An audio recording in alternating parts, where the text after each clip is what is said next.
there be dragons amongst us.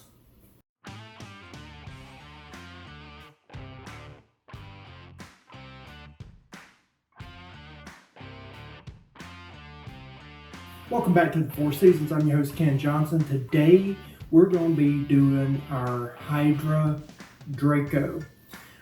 Draco is in reference to dragon or dragon's blood. This is a dragon's blood hydromel. So stick with us. Go ahead, hit that like button. Subscribe if you haven't already. Hit that notification bell. And I'll be back with you in just a few moments after you watch how we make this to do a tasting. So stick around. We have our frozen blueberries and blackberries and strawberries. I'm going to put them into a half gallon of water and blitz them up real quick. The berries are in a container of water. Now it's time to blitz them with my stand blender, my little immersion blender. Okay, it's all mixed up. Now it's time to put into the bottle. I won't show that because trust me, I'll be making a mess. You know, I got thinking to myself, I said, self? Of course, self said, huh? And I said, you know what? I've got this stand mixer and I've got a gallon pot. Why don't I go ahead, since the immersion blender would be a lot easier, just go ahead, pour in my half pound of honey into this and blend it up with my half gallon of starter from my hydromel. So that's what I'm going to do. I'm going to put in a half pound of my gallberry honey into this and a half gallon of my hydromel, and then I'll pour that into a bottle and show you when I cap it. Okay, so this is a goopy mess. You can see the trapped air bubbles. I expect a very active fermentation with this. It's made after dragon's blood. Dragon's blood being the 3 different berries with your honey to make a mead. And since I'm doing gallberry honey, I wanted to have kind of a beer flavor to accentuate some of the berry notes. So we're coming out at 1.020. So this Hydra Draco, it'll be probably around a 4.5 to 5% alcohol. Some of the sugars in the fruit, they may not have exuded themselves yet. So we'll say that there might be another 10 points max that we'll get out of the fruit, maybe. So 4.5 to 5% alcohol, not bad. I'm going to pour this back in a container and then clean up my mess. And then I will put the airlock on. Okay, the airlock's on. Everything's been locked in. As you notice, my airlock nut more in a toy balloon with some rubber bands, and I put a few holes in the tip with a sterilized toothpick. So there we go. We'll let this sit for about 2 weeks until it has a finishing gravity of 1.000 or less, and then we'll do all our back sweetening, acid adjusting, tannin adjusting, all that stuff, racking off, all those things before bottling and bottle conditioning. See you in a second.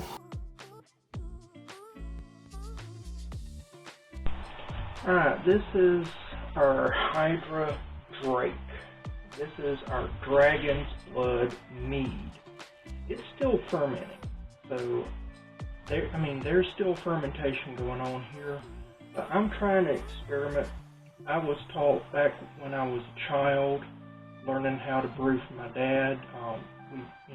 He got some books and resources, and all the experts at the time said that you could not do pectic enzyme, what people call pectase, after fermentation has started, that you have to do it beforehand, that the fermentation just stops it from doing what it's supposed to do. Well, I mean, this is the reason why you should update your thinking every now and then based off science and new data. So, new data coming in. I've had a bunch of content creators. A lot of them I disagree with usually, but they're all good, strong home brewers. I have no problem with them being home brewers. They just have approaches that I disagree with. But even if you disagree with somebody, it doesn't mean that they're wrong. And so I've had a bunch of them say that if you double the amount of pectic enzyme at the end and let it sit for about 3 days or so, it will make your brews gem quality clear. So I'm going to give it a shot. I figure this right here is pretty clear. I'm looking at it right now and it's clear. I want it to be crystal clear. So I'm going to go ahead and put some pectic enzyme in here and see what happens. Okay, so a half teaspoon is considered normal. So what I'm going to do is I'm going to add, that was a half teaspoon, I'm going to double the amount as they say to do. Put that in here. I tell you what, I'm going to do triple the amount just to see, because I've got a bunch of different ones I'm testing this with. I'm using different amounts. So I've got one that's supposed to be a half teaspoon pre, a teaspoon before. So what I did is I did a tablespoon. I got another one where I did a teaspoon. So I'm going to do 1.5 times. I'm going to see if there's any difference. That isn't scientific, I understand, but we're going to see. So next thing to do is put the cap on here, shake it up, and see what happens. I said cap, I meant airlock. So now what we're going to do is just shake this up. It's already fermenting, but all I'm trying to do is get any type of particulates or whatever that might not be fully incorporated together, have it exposed to that pectic enzyme. Now I'll let this set. They say you're supposed to let this set for a minimum of 3 days, but this is an active fermentation. So all I'm doing is just allowing this to continue fermenting. I figure probably sometime next week. This is September 10th. So I figure probably sometime next week we'll get to stop fermenting. I'll see you then. Okay, so this is my Hydra Drake. It started August 22nd. Today is September 29th. I have just neglected this thing. It had some issues. It needed some clarifying, and it restarted to ferment because it wasn't fermenting right. There were some issues with it, but it shouldn't have took this long. And I ran out of bottles. Everything that could go wrong has gone wrong, which is the YouTube curse. Anytime you want to do something on video, you're going to lose video footage, you're going to have problems. Same thing happened here. So what I'm going to do is I'm going to take a gravity reading. I'm going to siphon this off. We're going to back sweeten and acid adjust and do all that stuff like we need to do. And then we'll bottle this. So that's the game plan. Stick around. Okay, so this comes out to 0.994. The original gravity is 1.30 or 1.030. So when you calculate that out, and I use 131.25 as my coefficient, I take the final gravity minus the finishing, or the original gravity minus final gravity, times 131.25, And then I add in another 2.5% for the mother that I started with, the Hydromel.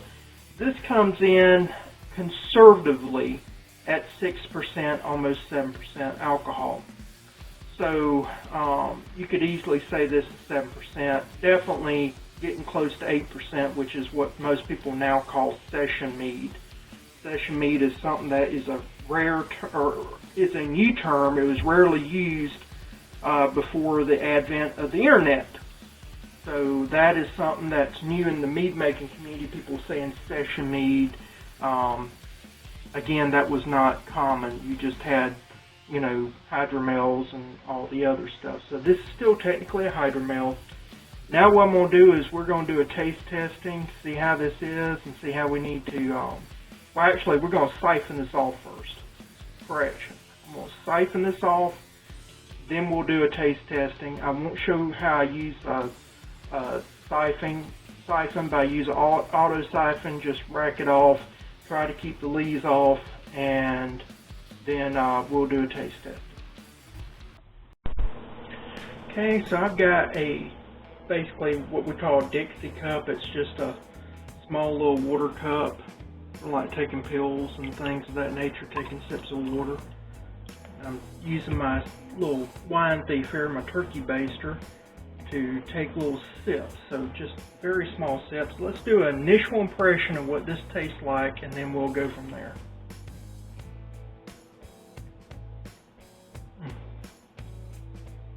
I do not understand why people like dry wines. I will never understand. I always hate this first taste. Alright, so very dry, very acidic. First thing it needs, some sugar. Now by sugar I mean erythritol. And erythritol is just a non-fermentable sugar alcohol that it measures out 1 1/3 cups of erythritol equals 1 cup of sugar. It is one of the very, very, very, very few artificial sweeteners that taste like sugar. Most of them, they taste bitter on my tongue. I can't stand them. This is the only one that can trick me. So this is what we're going to go with. I'm going to probably start off with maybe, I would say, a cup, and then go from there. Okay, so we're doing a little taste right now. Getting a little bit in there, not much. I mean, that is just barely covering the bottom of the glass.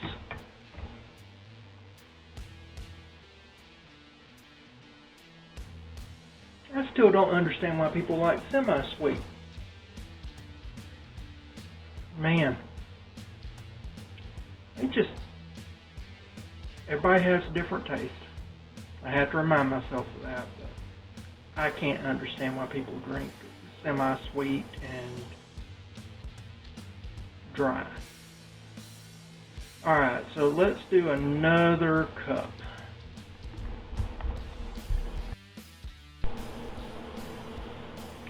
Okay, we're going to do a little taster now. See how this does.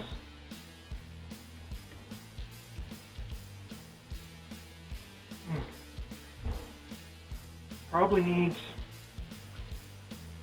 half cup more erythritol. I think the astringency and the acid is there. I'm going to see about another half cup. Okay, so now we'll try this. Just a little bit, not much.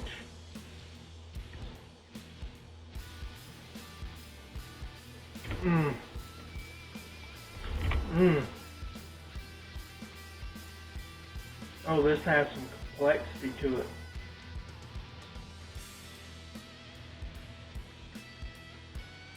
This has a lot of complexity to it. I'm already thinking of a new recipe for this. If this is the blood, what would the heart be like? I can see smoky and hot playing off on this.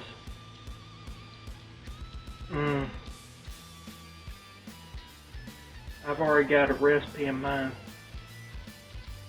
I've got some Lapsang Souchong tea. Basically, it's black tea that's been smoked. It's the tea that Captain Picard was going to go to, and the writers and TV people thought people wouldn't know what Lapsang Souchong was, and so it became Earl Grey. So I'm thinking some hot peppers and Lapsang Souchong would be a good dragon heart mead. Alrighty. Next, I'm going to add in a half tablespoon of sugar and some wine yeast, some champagne yeast, because I've found that when I started adding sugar and some of the champagne yeast, I got a better bottling. So I'm going to go with that. So this is pure sugar, a half tablespoon. Now I'm going to be using carbonation drops, but the carbonation drops, they are not doing quite what I want them to do. I need a little bit more sugar to get where I want to be. So I'm using just a little bit more sugar than what the carbonation drops give. And this is roughly 4 quarts, so a gallon. So I've got a gallon of mead, and I've got a half tablespoon. So everything has to be measured out, otherwise you can create a bottle bomb. Okay, so this right here is Red Star Premier Blanc. And so all I'm doing is just taking a little bit, maybe an eighth of a teaspoon. Maybe. Not much. You don't need much. There's already yeast in here already. This is just so that you've got a little bit to kind of mix up in there and maybe ferment out a little bit better. So all I'm doing is folding this up. I've got some plastic wrap, and I'm just putting this back in my refrigerator. And this is just a sacrificial packet that I use for carbonation. I've got a bunch of different yeasts. I got some cuvee yeast I'm thinking about trying next. I may try cuvee with this dragon's blood I'm coming up with. I'm thinking maybe maple in there as well, because maple's good. But let's go ahead and mix this in and go from there. Okay, it's all mixed in. Now what we'll do is, off camera, I'm going to use my racking cane, and I'm just going to siphon into the bottles this mead, and then I'll be back and show you the finished process where we put the carbonation drops. And this new set of bottles that I got came with caps. They finally sent caps with the bottles. I don't know why they haven't done this before, but man, that is handier than pockets on a coat. So I'm really happy with that, and I'll cap it off with the new caps. Okay, as is my custom now in these brews, I'm going to do regular bottles with caps for these 8 here. The 9th will be in a swing top bottle. This is Grolsch, Grolsch beer. I've mentioned this multiple times before. I saw some beer that had these swing top bottles. I really liked the bottles. I thought, hey, look, I get to buy these bottles and they come with free beer. The beer is gross. It's not Grolsch, it's gross. And so I really love the bottles, hate the beer. And if I, probably around Christmas something, on my wish list will be swing top bottles. They do better. I get a better ferment out of them. I like them. The only reason why I still use these bottles is not just for these videos, but also because most of the mead competitions do not use swing top bottles, And they don't do screw top bottles. You have to have a capper. And they don't do corks. So if you're going to do any type of bottle conditioning where you're actually putting them in a bottle, that doesn't work. What I'm going to do is use my capper on the other ones. You've seen it before. And these are the carbonation drops I'm using now. This is Brewer's Best. But I'm going to show you this. North Mountain, that's who I buy my bottles from. And they have not supplied me the first time with caps. I've had to buy caps, and luckily I've had more than enough caps. But this was awesome that they supplied the caps. I am so tickled that they supplied the caps. These black caps I really can't write on unless I have a white paint pen, so that sucks unless I want to put labels on the bottles. But I'm just glad I got some caps. So I am so tickled, and it's the little things in life that makes me happy. And so now I'm just going to take this and do a simple drop per bottle. It's measured out. It's not the best measurement in the world, but it works. They try to keep people from blowing up bottles, so I understand that. And I'm just going to put these in. And I didn't give myself much headroom, so some of these are coming up a little bit over, so I'll clean off the bottles when I cap them. And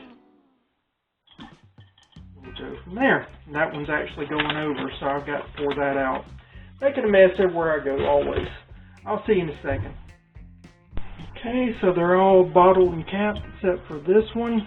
So just put the cap right here, and then flip it around and use your thumbs. There you go, it's capped. Love the swing top bottles. These are worth getting. These not so much, but hey, look, they work. So what I'll do now is I'm going to label these. I'm going to put these in a container so that in case there is some type of issue that's unforeseeable, some type of micro fracture, any number of issues, and these decide to rupture, they won't go everywhere and scatter glass. And we're going to let these sit for about 2 weeks. After 2 weeks, I'll do a taste testing. You'll see that. Well, you're about to see that in this video, and that'll be that. See you then.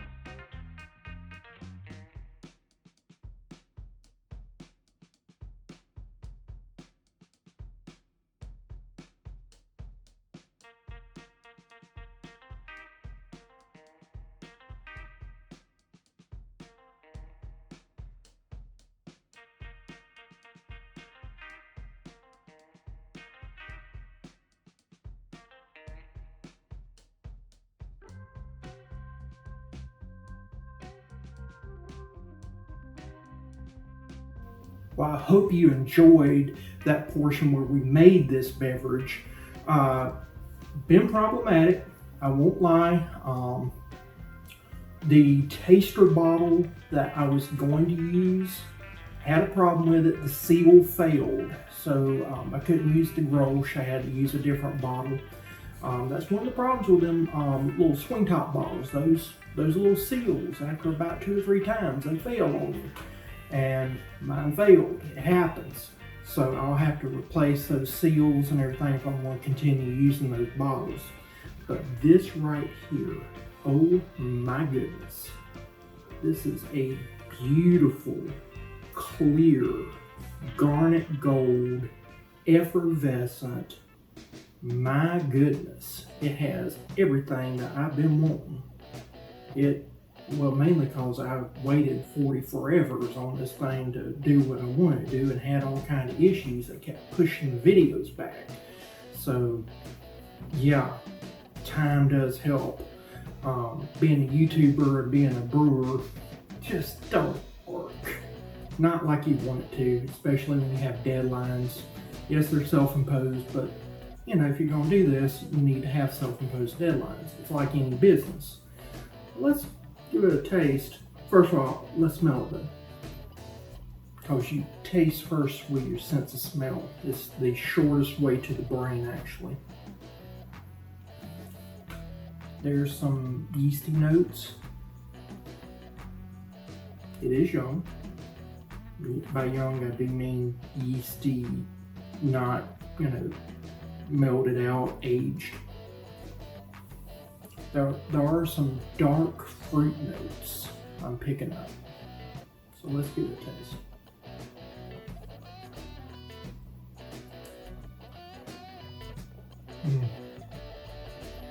Oh wow. Ooh. Creamy, very creamy, which I don't know where that's coming from.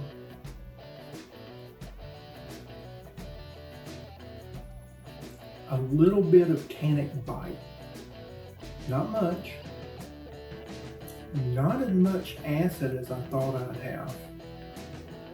More tannin than acid. That tannin is really gripping strong on here. I can feel the acid on my teeth. I feel acid on my teeth. I have sensitive teeth, so I can sense acids through my teeth better than I taste them sometimes. So this is highly acidic.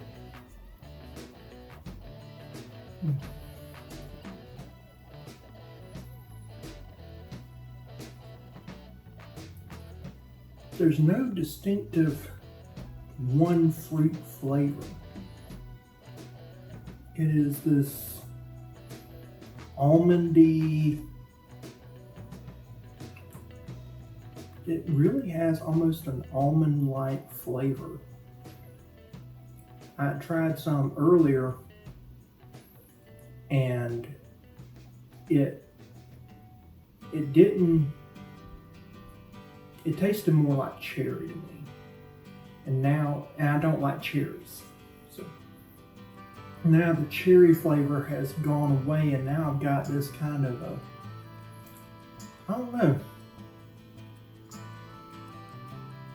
It's got a unique flavor. I can't quite describe it. There's not something in my memory bank that tastes quite like this. I taste creamy. I taste almost an almond-like flavor. And then it goes to some type of, there's a tinkle in my mouth. I don't know what that tinkle is. There's a tingle there from something. Which is, I don't normally get tingles in the mouth. And it's not the effervescence from the carbon dioxide. But man, it's thick. Super, super thick. This is very viscous. I mean, it coats the mouth. I mean, it really coats the mouth, and then eventually it washes away, but it wants to hold on and grip.